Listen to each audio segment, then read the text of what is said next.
Another principle we should know is that scholarship is a conversation. And it really is that simple. When we do research, we're participating in a conversation that has sometimes started long before us and will continue long after us. But how do we have conversations with the past? Well, over time, we've developed conventions to have conversations with the past and the future. One such convention is citations.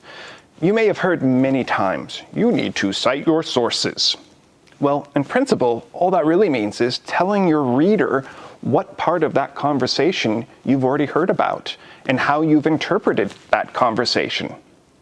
And this practice goes deep into our past, when scholars or leaders would argue about what a given text meant or what its true meaning was.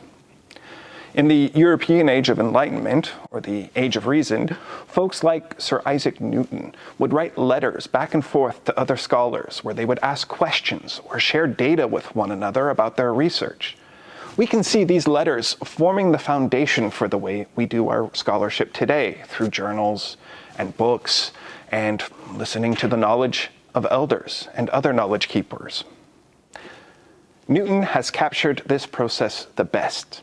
When he was asked how he had managed to make so many discoveries, he said, "If I had seen further, it is by standing on the shoulders of giants."